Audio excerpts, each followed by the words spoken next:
예, 반갑죠. 예, 인사는 좀 이따 하시고 잠시 후에 하시고요. 자, 예, 잠시 있다가 회포 나누시고요. 자, 이제 우리 이제 봄학기 오늘부터 시작인데요. 이제 신명기 이제 마지막 부분 이제 하게 됐습니다. 그래서 이 31장부터 이 마지막 장 34장까지는 일종의 부록이에요. 그래서 이제 모세의 마지막 말들, 거기에 이제 모세의 노래라고 하는 그 부분도 있고, 그리고 이제 그의 죽음에 대한 기사가 담겨 있습니다. 우리가 아는 것처럼 이제 모세는 이스라엘을 이제 가나안 목전까지 인도하죠. 하지만 이제 하나님의 그 뜻에 따라 그 땅으로는 이제 이끌지 못하고 가나안 밖 요단 동편. 그러니까 넓은 의미에서 가나안은 요단 동편이 포함이 돼요. 근데 이제 좀 작은 의미에서의 가나안은 요단 서편만 얘기합니다. 여기서는 이제 작은 의미에서 가나안. 그래서 가나안 밭, 그러니까 요단 동편에서 이제 죽으리라는 것. 그러면서 이제 모세를 이을 후계자, 이스라엘을 이제 가나안 땅으로 이끌 새로운 지도자 여호수아를 세우는 일이 이제 포함이 됩니다. 하지만 단지 이제 리더십 이양과 가나안 정복을 내다보면서 가까운 미래를 염두에 두는 것에 그치지 않고 모세의 예언적인 노래, 이 31장, 32장인데 여기에는 이제 이스라엘의 긴 역사, 그러니까 광야에서의 그들의 이제 모습뿐만 아니라 앞으로의 어떤 전망 이런 것들도 이제 포함이 되어 있어요. 그러니까 예언적인 노래라고 할 수 있습니다. 그리고 이제 모세의 노래는 하나님이 이제 모든 민족들 가운데 이스라엘을 택하셨잖아요. 그 택하신 뜻, 그러니까 그들을 통해서 이루시려는 목적을 담은 심한 신학이 여기 이제 담겨져 있고, 그뿐만 아니라 이스라엘 이제 불성실, 하나님의 그러한 목적이 있으나 이스라엘의 이제 불성실에 대해서 현실적이고 역사적인, 지금까지 그래 왔고 앞으로도 그럴 것이라는 이제 검증된 시각을 압축적으로 보여주고 있던 시기 때문에 아무래도 그런 압축성이 있죠. 그래서 이제 모세의 노래는 신명기에 이제 선교적인 의미가 이제 다시 확인이 되면서, 그러면서 바울의 선교 신학과 비전에도 깊은 영향을 미치게 됩니다. 이거는 이제 나중에 우리가 다루게 될 겁니다. 자, 이제 첫 번째 단락, 이제 모세가 이제 여호수아에게 리더십을 이양하는 부분, 31장 1절부터 8절인데, 리더십 이양은 이제 중요하죠. 세상 공동체든 뭐 신앙 공동체든 간에 어느 공동체나 참 중요합니다. 잘해야 돼요, 진짜. 성경은 실제로 이 문제에 아주 빈번하게 초점을 맞추면서 일관된 특징을 보이고 있습니다. 예를 들면 이제 사무엘에게서 이제 사울에게, 다윗에게서 솔로몬, 엘리야에게서 엘리사, 예수님에게서 제자들, 바울에게서 디모데. 이게 이 리더십이 이제 이어지는 것에서 볼 수 있는데, 기본적으로 이제 성경에서 말하는 리더십은 하나님의 부르심과 사명에 의한 신적 리더십이에요. 신적 리더십. 그리고 이제 후계자에게 이어지는 리더십 역시 그렇죠. 내 마음에 든다고 막 하는 게 아니에요. 그러니까 하나님께서 그를 이제 지명하시거나 그에게 어떤 그런 부분이죠. 그래서 이제 하나님의 이름으로 그에게 이제 리더십을 이양하고 축복기도 하고 안수하는 그런 예식을 하게 되죠. 그렇기 때문에 리더십의 근원은 하나님께 있습니다. 그런 이유로 모세가 이제 배의 키를 잡고 있는 동안에도 이스라엘의 진짜 지도자는 하나님이셨죠. 모세가 광야를 이끈 것처럼 뭐 눈에는 보이지만 실제로 그 광야길을 인도하신 분은 하나님이시죠. 이 사실은 모세가 무대에서 사라질 때도 달라지지 않습니다. 그러니까 모세가 사라졌다고 해서 이스라엘이 뭐 지도자를 잃은 게 아니거든요. 이스라엘 진짜 지도자는 하나님이시고, 이 원칙이 사실은 여호수아 사사기까지 명백하게 흘러요. 근데 이제 이스라엘은 어떻습니까? 하나님을 따르지 않죠. 자기 소견대로, 그러니까 자기 멋대로 행하게 되죠. 그러면서 왕을 요구하게 되고 그렇게 되는 거죠. 자, 이렇게 이제 이스라엘의 진짜 지도자는 하나님이시고, 따라서 모세는 퇴임 연설에서 무엇보다 먼저 이스라엘에게 이를 분명하게 전합니다. 그게 이제 다음 장에 있는 3절서부터 5절이죠. 읽어볼까요? 여호와께서 이미 말씀하신 것 같이 내 하나님 여호와께서 너보다 먼저 건너가사 이 민족들을 내 앞에서 멸하시고 내가 그 땅을 차지하게 하시며 여호와는 내 앞에서 건너실 것이라. 또한 여호와께서 이미 멸하신 아모리 왕 시온과 옥과 및 그 땅에 행하신 것 같이 그들에게도 행하실 것이라. 또한 여호와께서 그들을 너희 앞에 넘기시리니 너희는 내가 너희에게 명한 이 모든 명령대로 그들에게 행할 것이라. 자, 여기서 명백하게 하죠. 이스라엘의 진짜 지도자는 야훼 하나님이시다. 그러니까 모세가 이제 이거를 이제 분명하게 전하고 있는데, 이 말처럼 이스라엘의 하나님께서 그들보다, 이스라엘보다 먼저 건너가서, 항상 이게 나오잖아요. 광야에서도 앞서 행하시고 앞서 장막 칠 곳을 찾으시고 구름 기둥과 불 기둥으로 인도하시고, 그러니까 가나안 땅에서도 그들보다 먼저 가셔서 가나안 민족을 멸하시고 이스라엘이 그 땅을 차지하게 하실 것이라는 거죠. 요단 동편에서도 그렇게 하셨죠. 아모리 족속의 왕 시온과 옥을 멸하신 것처럼 가나안 땅에서도 그리하실 것이고 이스라엘에게 그들을 넘기실 것이다. 그렇기 때문에 이스라엘의 생존과 성공은 누구에게 달려 있습니까? 하나님께, 하나님의 리더십에 달려 있죠. 그렇기 때문에 안심해도 좋은 거예요. 그러니까 이스라엘의 능력에 달려 있다, 혹은 이스라엘의 지도자의 능력에 달려 있다고 하면 불안하죠. 근데 하나님의 리더십에 달려 있기에 안심해도 좋은 거예요.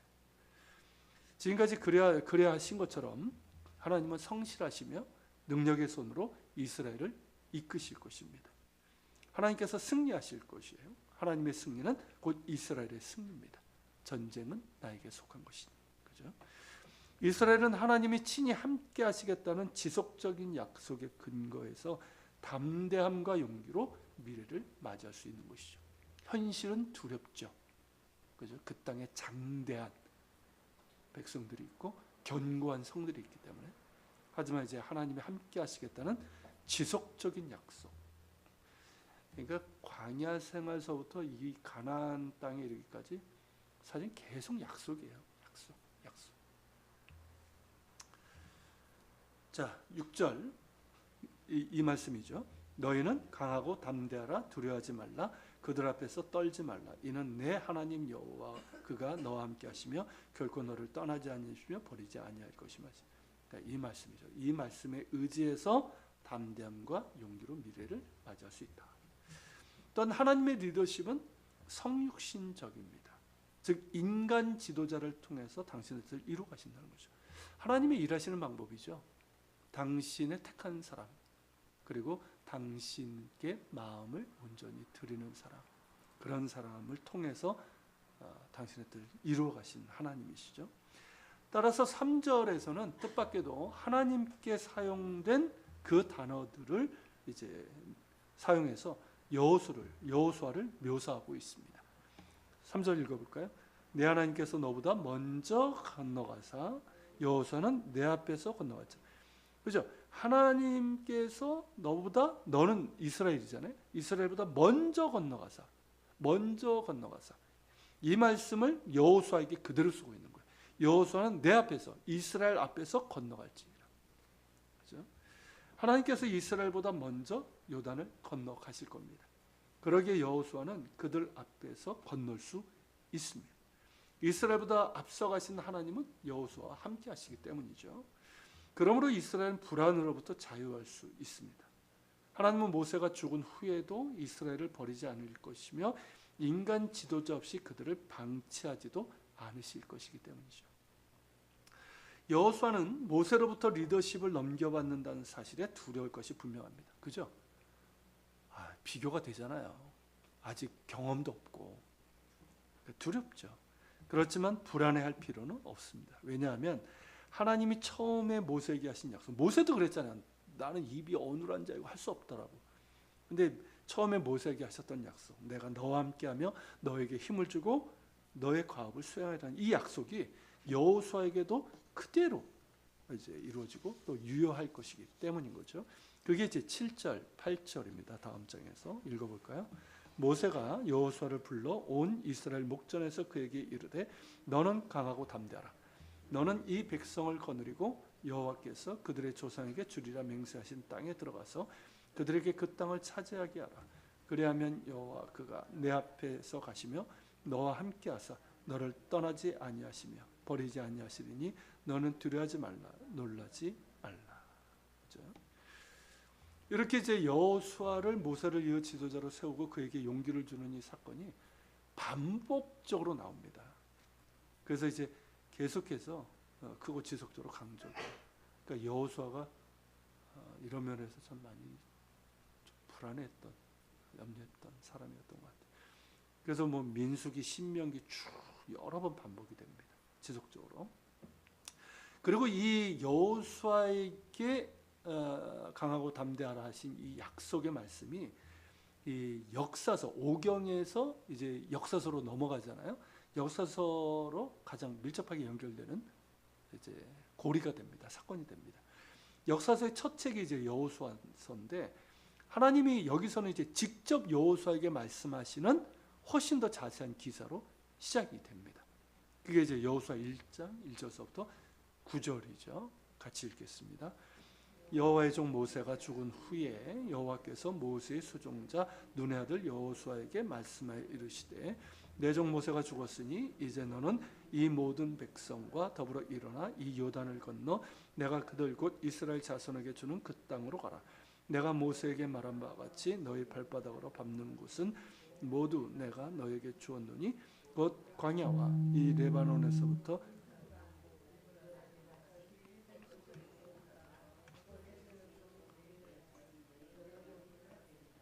내 평생에 내가 너를 등한할 자 없으니 내가 모세와 함께 있었던 것 같이 너와 함께 있을 것입니다. 내가 너를 떠나지 아니하며 버리지 아니하리니 강하고 담대하라. 너는 내가 그들의 조상에게 맹세하여 그들에게 주리라 한 땅을 이 백성에게 차지하게 하리라. 오직 강하고 극히 담대하여 나의 종 모세가 내게 명령한 그 율법을 다 지켜 행하고 우로나 좌로나 치우치지 말라. 그리하면 어디로 가든지 형통하리니 이 율법책을 내 입에서 떠나지 말게 하며 죄로 그것을 묵상하여 그 안에 기록된 대로 다 지켜 행하라. 그리하면 될 것이며 내가 형통하리라. 내가 내게 명령한 것이 아니냐. 강하고 담대하라. 두려워하지 말며 놀라지 말라. 내가 어디로 가든지 내 하나님 여호와가 너와 함께 하느니라 하시니. 여기서는 모세가 죽은 후, 그러니까 그 전까지 이 신명기에서는 하나님께서 모세를 통해서 여호수아에게 말씀하셨다면 여기서는 이제 모세가 죽은 후 하나님께서 직접 여호수아에게 하신 말씀, 이렇게 이제 연결이 되는 거죠. 이 리더십 2항에서 핵심적인 말 뭡니까? 강하고 담대하라. 이게 이제 계속 반복되는 강하고 담대하라. 사실 이 말씀은 하나님의 백성을 이끄는 지도자로 부름을 받은 숱한 사람들이 필요로 했고 또 들었던 말씀이며 또한 듣고 따라야 했던 말씀이죠. 이는 단순히 심리적인 고양을 위한 야 힘내 그런 의미가 아니라 두 가지 진리의 기초를 하고 있습니다. 그 첫째가 뭐냐면 여호수아가 이끌어야 하는 백성은 그 존재 자체가 하나님의 성실하심을 증명하는 사람들이라는 거죠. 그렇죠? 무슨 의미인지 아시겠죠? 그러니까 이스라엘 백성의 존재 자체가 뭡니까? 하나님의 성실하심을 증명하는 사람들이라는 거죠. 그렇기 때문에 하나님을 믿고 의지하며 강하고 담대해야 하는 것이죠. 7절에 바로 그 말씀이죠. 여호와께서 그들의 조상에게 주리라 맹세하신 땅에 들어가서 그들에게 그 땅을 차지하게 하라. 그래서 그들의 조상에게 약속하신 땅이거든요. 그리고 그 땅을 그들에게 주시는 하나님의 성실하심이죠. 그리고 하나님이 이 백성의 미래에 자신의 말씀과 이름을 거셨잖아요. 항상 그러잖아요. 내 이름으로. 그렇죠? 그렇기 때문에 하나님이 이들을 궁극적으로 책임지십니다. 그러니까 여호수아가 책임지는 게 아니에요. 그렇기 때문에 강하고 담대해야 되는 거죠. 모세는 중보기도에서 이것을 아주 효과적으로 활용하고 있습니다. 자, 9장 26절 29절 다시 한번 읽어볼까요? 여호와께서 간구하여 이르되 주 여호와여 주께서 큰 위엄으로 속량하시고 강한 손으로 애굽에서 인도하여 내신 주의 백성 곧 주의 기업을 멸하지 마옵소서. 주의 종 아브라함과 이삭과 야곱을 생각하사 이 백성의 완악함과 악과 죄를 보지 마옵소서. 주께서 우리를 인도하여 내신 그 땅 백성이 말하기를 여호와께서 그들에게 허락하신 땅으로 그들을 인도하여 데릴 만한 능력도 없고 그들을 미워하기도 하사 광야에서 죽이려 하고 인도하셨다니까 두려워하나이다. 그들은 주의 큰 능력과 표신발로 인도하여 내신 주의 백성 곧 주의 기업이로소이다 하였나. 그죠? 모세는 이 부분을 분명하게 알고 있었던 사람이에요. 자기가 책임지는 거 아니에요. 하나님이 책임지시고 하나님께서 당신의 기업으로, 그죠? 소유로 삼으신 백성이라는 거죠. 그러기에 이제 강하고 담대해야 되는 거고, 두 번째 이제 기초가 되는 진리는 뭐냐면 지도자는 한결같은 하나님의 임재를 의지할 수 있다는 거죠. 왜냐하면 이 이스라엘 백성에게 언약적으로 유효했던 것이 그게 6절이죠. 이는 내 하나님 여호와가 그가 너와 함께 하시며 결코 너를 떠나지 아니하시고 버리지 아니. 이건 이제 이스라엘 백성에게 이제 하신 언약이라고 한다면 이들의 지도자에게 개인적으로도 이 언약이 유효할 것이기 때문이라는 거죠. 그게 8절에서 연결이 되죠. 그리하면 여호와 그가 내 앞에서 가시며 너와 함께 하사 너를 떠나지 아니하시며 버리지 아니하시리니 너는 두려워하지 말라 놀라지 말라. 그러니까 이스라엘 백성에게 한 약속과 이 여호수아에게 주어진 약속이 동일해요. 그래서 지도자에게 오탑니다. 야는 지우세요. 지도자에게 약속하신 하나님은 이스라엘 백성에게 약속하신 하나님이시기에 지도자는 하나님의 임재를 의지하며 강하고 담대해야 하는 것이죠. 자, 그리고 이제 두 번째 단락입니다. 두 번째 단락은 이제 9절부터 13절인데 이제 안식년마다 온 백성, 오타네요. 백서가 아니고 백성, 백성에게 율법을 낭독하여 주라.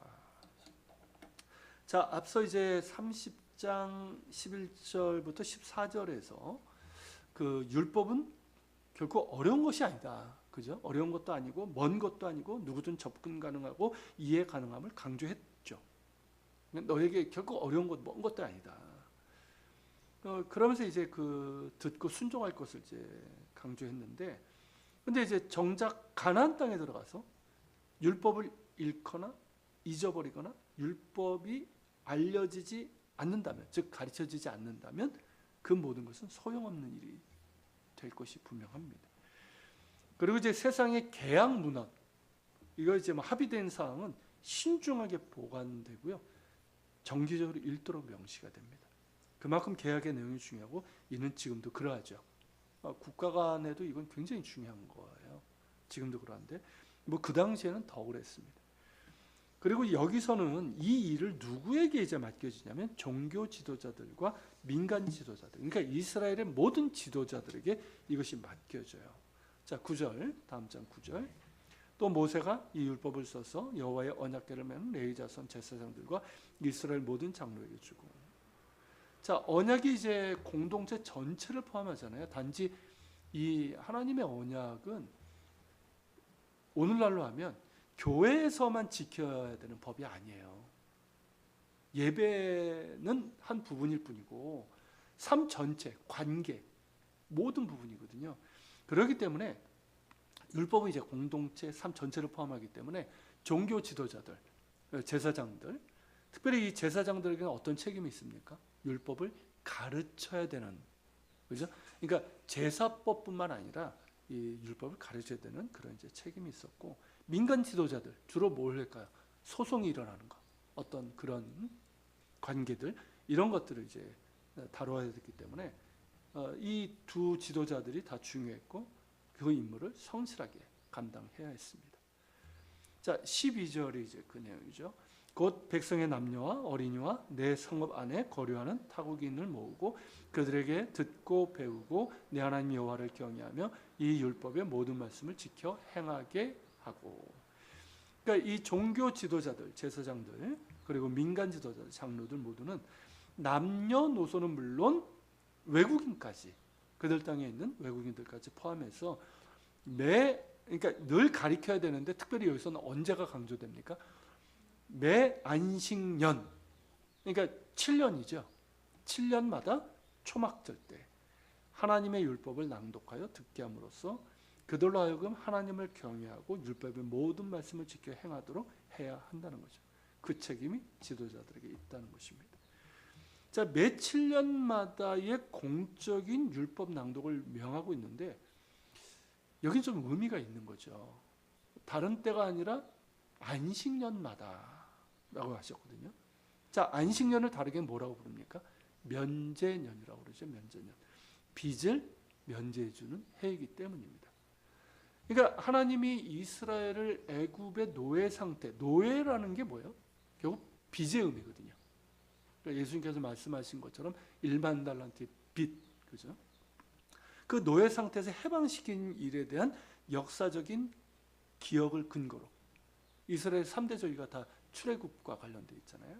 그 근거로 빚을 폭넓게 탕감하고 종이 여기선 종은 누구니까 빚진 자들이에요.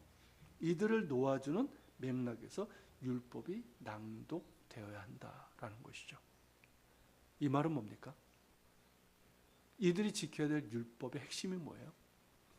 공동체의 안녕이에요. 그러니까 그 사회 구조나 여러 가지 상황에서 빚을 질 수 있는, 하나님께서 이제 그거를 하지 말라고 했지만 실제적인 상황은 빚을 지게 되는 상황이 돼버리거든요. 인간의 불공평한 현실 속에서. 그 속에서 계속 놔두지 말고 안식년마다 다 탕감해주고 너희들이 형제자매로 평등한 공동체를 이루어 가라는 거죠. 이게 율법의 핵심이죠. 그러니까 형제 사랑이죠. 이웃 사랑. 그러니까 하나님 사랑, 이웃 사랑이 여기에 핵심이 있다는 걸 보여주고 있습니다. 10절 11절.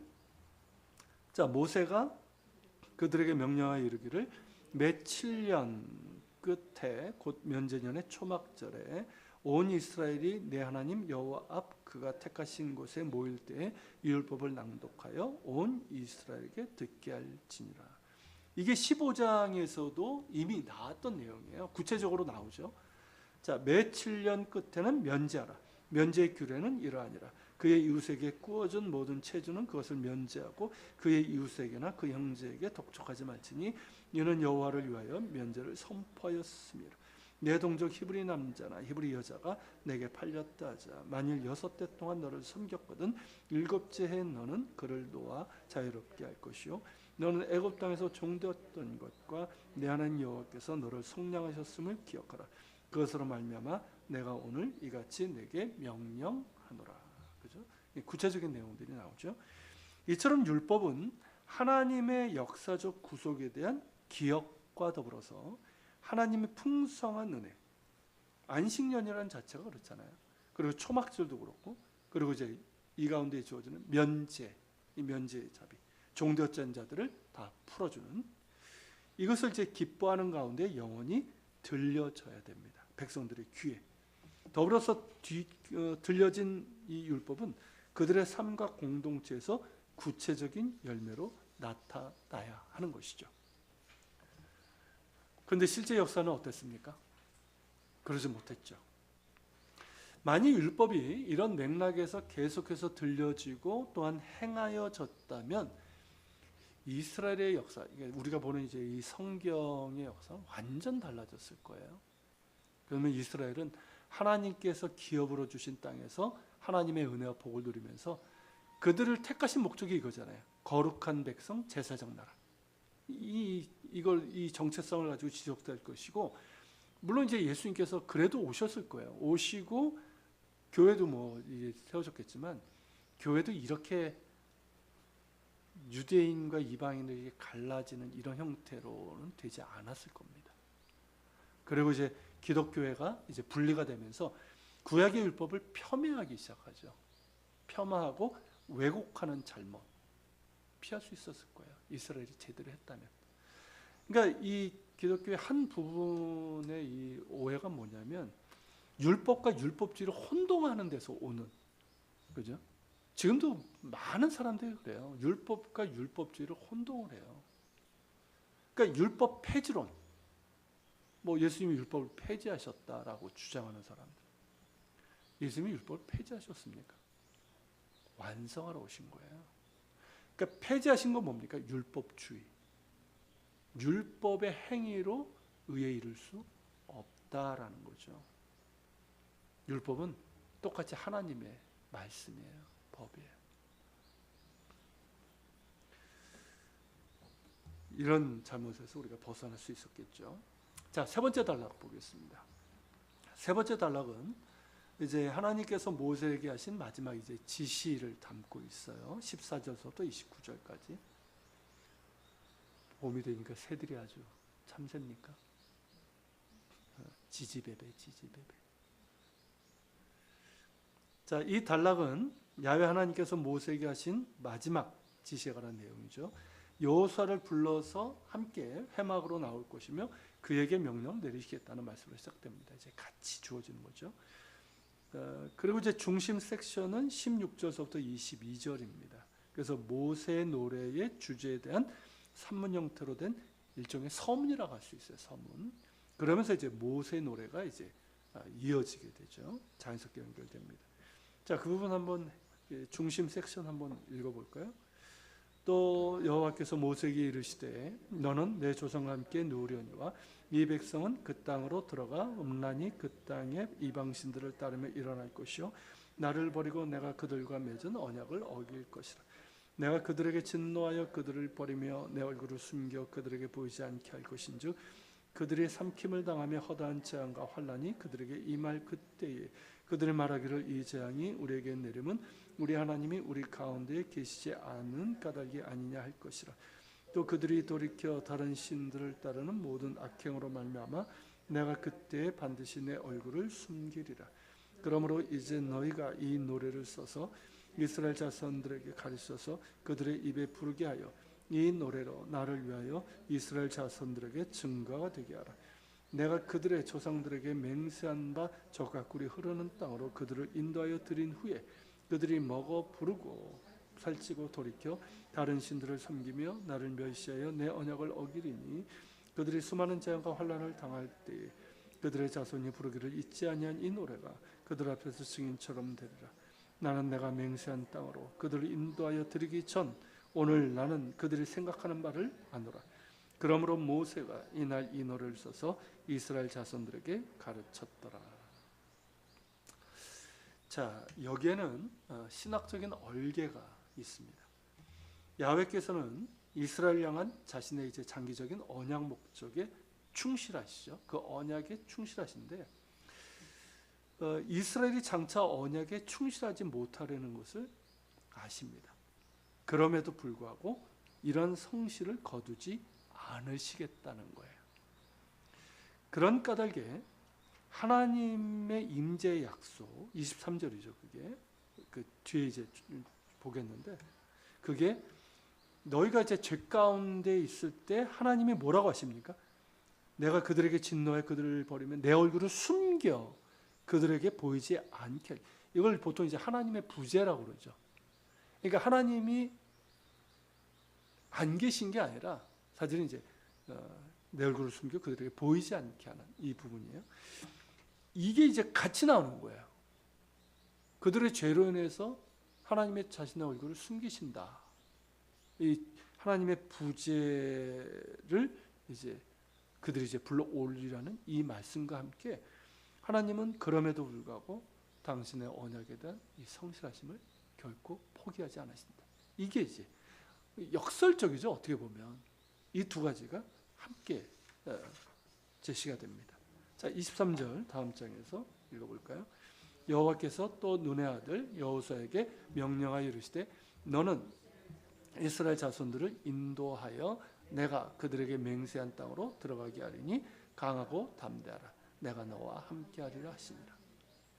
자, 이 이중적인 말씀에 대해서 이게 이제 예언자들의 이제 그 정신에서 나오는데, 자, 예언자들은 이스라엘에게 이제 임하는 재앙, 계속 이제 이민족들의 그런 침략, 특별히 이제 아수르 그리고 이제 바벨론 그 재앙을 그들의 이제 끈질긴 반역적인 불순종으로 인한 것임을 설명할 때 인용을 합니다.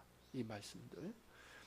그리고 한편으로는 그럼에도 이스라엘의 그런 반역적인 불순종, 지속적인 정말 끈질긴 반역적인 불순종에도 불구하고 언약의 맹세를 지키시는 하나님의 약속으로 붙들어요. 그래서 이 약속은 신명기 본문에서 말씀하셨듯이 이스라엘이 그 땅을 들어가기도 전에 이미 역사적 기록이 된 하나님의 약속이기도 합니다.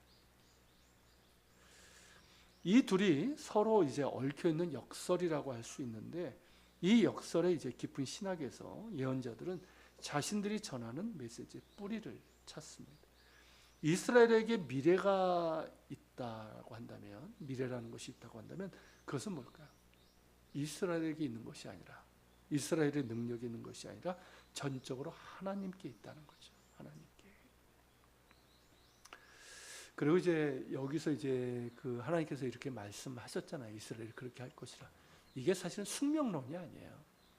그러니까 모세의 노래를 통해서 이것을 들려라라고 한 이유는 뭐냐면, 기록도 되고 들려라는 이유가 뭐냐면, 너희는 이렇게 될 거야. 이게 아니라 너희가, 그러니까 우리 안에 있는 죄성을 보시는 거예요. 그 죄성, 그 불순종의 그런 습관들. 그걸 이제 보시면서 너희가 이 노래를 들을 때라도 돌이키라는 거죠. 돌이키라는 거예요. 하나님의 뜻은 거기 있는 거예요. 우리의 이제 악함을, 죄성을 보심에도 불구하고 이 노래를 통해서 너희가 이 노래를 들음으로 조금이라도 돌이키라는 거죠. 예언서에도 계속 나오잖아요. 하나님께서 계속해서 돌이키라, 돌이키라, 돌이키라. 이 말씀인 거예요.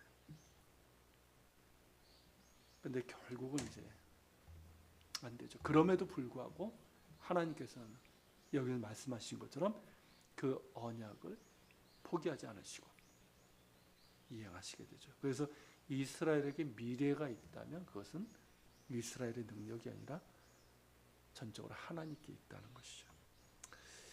이것은 이미 앞선 세대가 입증을 했잖아요. 광야에서도 어땠습니까? 하나님께서 그들을 멸하시고자 하셨죠. 물론 진짜 하나님의 마음을 모세가 알았기 때문에 그 앞에서 이제 목숨을 걸고 이 백성을 멸하지 말라고. 하나님이 진짜 멸하실 것 같았으면 네가 지금 나를 가름하고 모세까지 같이 치실지도 몰라요. 이스라엘 진짜 쳤겠죠. 근데 하나님의 마음이 그게 아니니까 바로 뜻을 돌이키시잖아요. 그러니까 이스라엘이 그들의 어떤 죄가, 그러니까 끈질긴 반역적인 불순종은 광야에서 이미 여러 번 보여줬어요. 그래도 하나님이 어떻게 하십니까?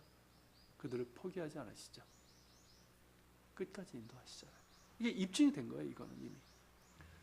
근데 뭐 이들 앞선 세대들과 미래 세대들이 다를까요? 인간인데. 미래 세대들이 이들보다 뚜렷이 나을 것이라 기대할 이유가 없는 거죠. 그러니까 하나님은 이들에 대한 망상을 갖지 않으십니다. 모세도 다르잖아요. 모세도 얼마나 많이 경험을 했어요. 그러니까 여기 이제 나오는데, 자 21절은 이제 하나님의 말씀이죠. 그들이 수많은 재앙과 환난을 당할 때에 그들의 자손이 부르기를 잊지 아니한 이 노래가 그들 앞에 증인처럼 되리라. 나는 내가 맹세한 땅으로 그들을 인도해 드리기 전 오늘 나는 그들이 생각하는 바를 아노라. 20절은 이제 모세 말이죠. 내가 너희의 반역함과 목이 곧은 것을 아나니 오늘 내가 살아서 너희와 함께 있어도 너희가 여호와를 거역하거든 하물며 내가 죽은 후에 이르랴. 그죠? 사람은 믿을 게 못 됩니다. 이걸 봐도. 자, 계속 보겠습니다. 하나님도 모세도 그리고 성경 전체도 이스라엘 사람에 대한 망상을 갖고 기대하지 않습니다. 앞을 내다보든 뒤를 돌아보든 간에 모세의 노래가 예언적으로 묘사하는 미래는 구약 이스라엘 역사에서 수세기에 걸쳐 전개되고 반복된 역사적 사실이 되고 말았습니다. 그대로 되고 말았어요. 사실 이는 이스라엘만의 문제가 아니죠. 우리 인간의 실체죠. 창조주께 대한 끈질긴 반역과 죄악의 역사가 우리 인간이 이어온 실체 아닙니까? 그렇기 때문에 인간의 역사 미래는 일말의 희망도 없습니다. 요즘 그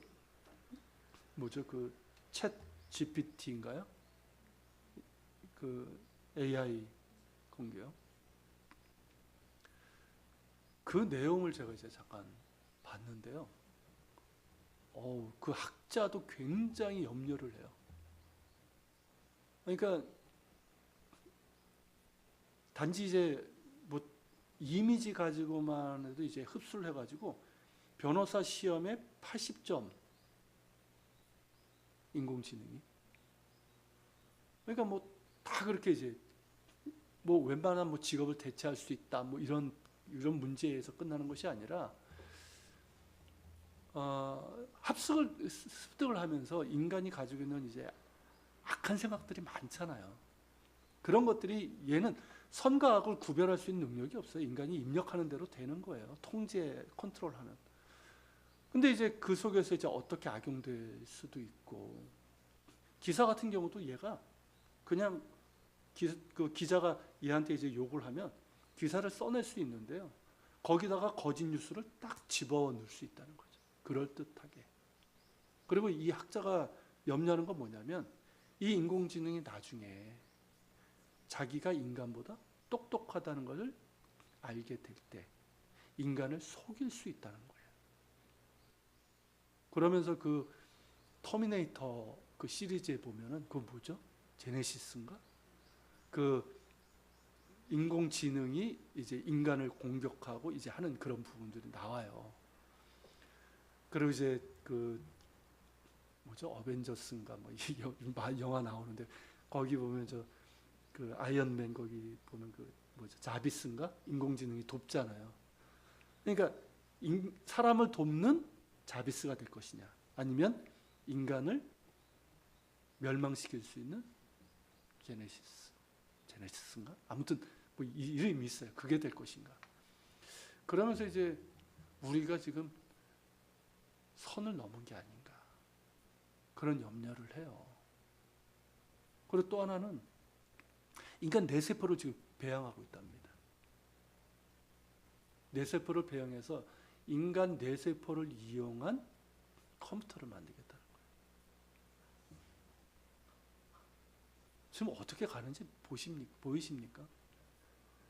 이것뿐만 아니라 지금 보세요. 뭐 우리나라 주변에서 일어나는 것도 그렇고 지금 뭐 그러니까 인간에게는 희망이 없어요.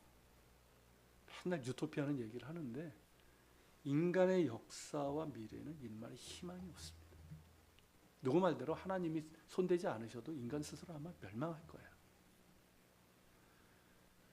그러니까 희망은 오직 하나님께만 있는 거죠.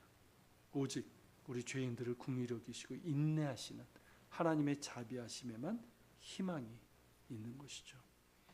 그런 가닥에 모세의 노래와 그 노래에서 이어지는 예언자들의 메시지는 이스라엘만의 역사가 아니라 우리 모두의 것이고, 그러기에 오직 하나님의 은혜로 인한 구원과 심판이 종말론적인 메시지로 신약에까지 이어지고 있는 것이죠.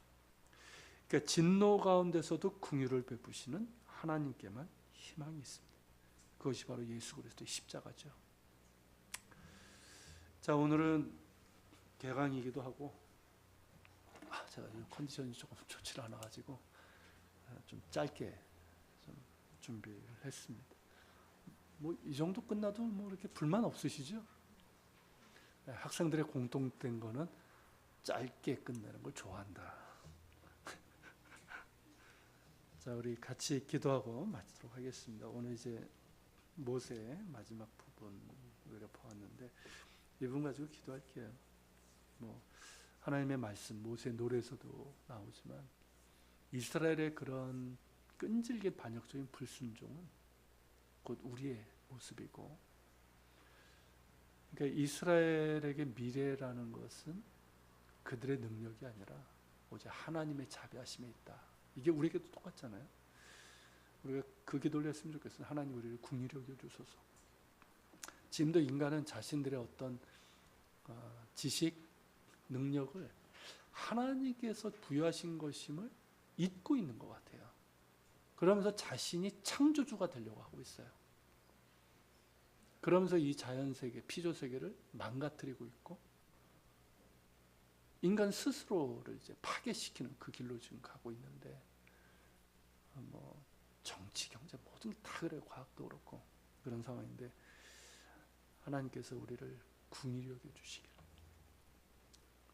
뭐 그거밖에 없잖아요. 하나님께서 긍휼히 여겨 주시고, 그리고 이제 그런 과학, 정치, 경제 이런 것을 이제 주도하는 사람들이 겸손할 수 있도록, 정말 겸손할 수 있도록, 그리고 그들이 하나님을 알고 좀 하나님의 긍휼하심에 깃대어서 그 모든 것들을 좀 바르게 좀 볼 수 있고 바르게 이끌 수 있는 그런 지도자들이 좀 많이 세워졌으면 좋겠습니다. 우리 같이 기도했으면 좋겠습니다. 살아계신 주님 감사합니다. 이렇게 오늘 저희 함께 하나님 말씀을 배웠습니다. 거룩하신 아버지 보시고 주시옵소서. 살아계신 하나님, 이스라엘 역사뿐만 아니라 우리 인간의 역사를 보면 참으로 아버지 하나님, 거기에 희망이 없습니다. 우리에게 희망이 없습니다. 오직 하나님의 자비하심, 하나님의 긍휼의 여기심과 자비하심에만 오직 희망이 있습니다. 이 사실을 기억하고 하시고 이 사실을 경험하게 도와주시옵소서. 오늘 하나님 우리 땅 현실을 보시옵소서. 과학과 정치, 경제, 사회 모든 분야에서 하나님 혼돈 돌리고 하나님 교만과 또 파멸로 가고 있는 이 땅에서 오직 아버지는 희망은 오직 하나님께 있습니다. 하나님 긍휼히 여겨주소서. 이 땅을 긍휼히 여겨주시고 또 하나님 우리를 긍휼히 여겨주소서. 그리고 하나님 겸손하게 하시고 하나님의 긍휼과 자비이신 예수 그리스도의 십자가를 아버지는 받게 하소서. 주님이 되주시길 원합니다. 그런 하나님을 두려워하는 자들이 정말 아버지 사랑하는 자들이 하나님 많아졌으면 좋겠습니다. 주여 함께 하시고 주여 되주시길 원합니다. 아버지여 긍휼히 여기시고 주시옵소서. 거룩하신 주님 아버지, 주님 함께 하시고 주님 되주시옵소서. 아버지 되주시옵소서.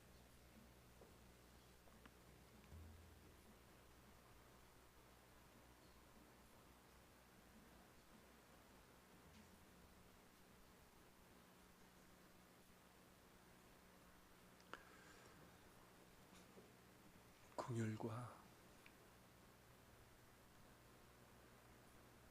자비가 풍성하신 좋으신 아버지 하나님,